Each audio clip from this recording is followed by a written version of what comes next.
सानहा गुल प्लाजा इमदादी काम मुकम्मल न होने पर लापता अफराद के लवाहिकीन का सब्र का पैमाना लबरेज हो गया। अहल खाना की जानिब से एहतजाज और इमारत में दाखिल होने के पेश नज़र पुलिस की इजाफी नफरी गुल प्लाजा के बाहर तैनात कर दी गई है। इसी पर बात करते हैं हमारे नुमाइंदे जुनैद शाह से, जो SSP साउथ महरोज अली के साथ ही मौजूद हैं। जी बताइए, क्या कहते हैं वो? आज बिल्कुल देखिए, मैं इस वक्त सानहा गुल प्लाजा पर मौजूद हूँ, जहाँ पे जो है वो रज़ाकार रेस्क्यू 1112 पुलिस और रेंजर्स की नफरी जो है इमदादी सरगर्मियों में मसरूफ़ है। सोख्ता लाशें निकालने का सिलसिला जो है वो इस वक्त जारी है। इन लाशों को सिविल अस्पताल मुंतकिल किया जा रहा है। इस वक्त हमारे साथ SSP साउथ महजूर अली साहब मौजूद है। जो कल तक का टैली था उसमें 50 करीब जो है वो राशें निकाल ली गई थी और फर्दर जो है वो प्रोसेस जारी है। और आज नफरी की डिप्लॉयमेंट इसलिए ज़्यादा है कि ख़दशात थे कि कल भी कुछ लोग आए थे और उन्होंने आके प्रोटेस्ट किया बाहर, और उन्होंने जो है वो ज़ाहिर गम और गुस्सा है और लोग अंदर जाना चाह रहे थे। तो जो बिल्डिंग है उसकी हालत जो है ऐसी है नहीं कि उनको अंदर अलाउ किया जा सके। तो उस जो है एप्रीहेंशन को मद्देनज़र रखते हुए जो है पुलिस की यहाँ पर नफरी तैनात की गई है, ताकि कोई दोबारा से इस तरह के लोग जो है वापस आके बिल्डिंग में दाखिल ना हों।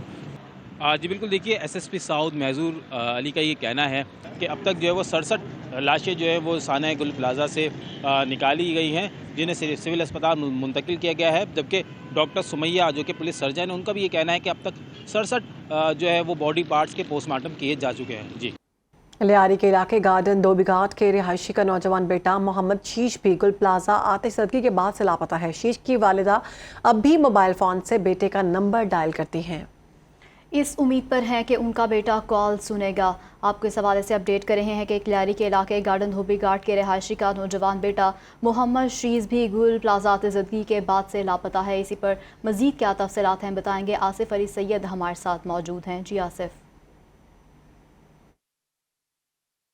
जी बिल्कुल, गुल प्लाजा सानहा को आज 7वां रोज़ है और 67 अफराद अब तक उसमें बताया जा रहा है कि जहाँ भाग हो चुके हैं, जबकि 10 जो अभी तक लापता हैं उनकी तलाश का काम वहाँ पर जारी है। इस वाक़े में जहाँ बहुत सारे लोग झुलस कर या दब कर उसमें जहाँ भाग हुए हैं, वहीं यहाँ पर लियारी धोबीघाट का एक होता है। उस वक्त हम उनके घर में मौजूद हैं। उनकी वालदा हमारे साथ हैं, गम से निढाल है। मोबाइल फ़ोन पर उसको कॉल कर करके चेक कर रही हैं अभी भी कि शायद किसी तरह से कोई अता पता उसका मिल जाए। उससे पूछते हैं कि सुबह कोई निकला है और फिर आया ही नहीं। गुल प्लाजा में फर्स्ट फ्लोर पे काम करता है। बोले अभी 1 ही महीना हुआ था, उम्र 18 साल है और उसका अभी तक कोई खबर नहीं है। अभी कुछ पता नहीं चला कि कहाँ है, और फ़ोन वगैरह किया था वो भी नहीं, बंद आ रहा है। 3 बजे रात के गई, 7 बजे वापस आई हूँ। वहाँ पर आगे जाने ही नहीं दे रहे थे, पानी और डाल रहे थे। पानी ख़त्म हो गया था और जहाँ जहाँ आगे लगी हुई थी वहाँ तो पानी नहीं डाल रहे थे, और बस दूर से ही मंजर देख रहे हैं, आगे तो जाने ही नहीं दे रहे थे। ये अभी तक कोई शनाख्त नहीं हुई है और ना ही बताया गया है कि मिली है या नहीं। बोले आपको कॉल आएगी तो पता चल जाएगा। आज 7वां दिन है, कोई खबर नहीं है मेरे बच्चे की। सारे यहाँ एरिया के बच्चे सब थे वहाँ, वो सब आ चुके थे। सब ने ये कहा कि आपका बेटा अंदर ही था, गुल प्लाजा के यहाँ शॉप पर अंदर ही था।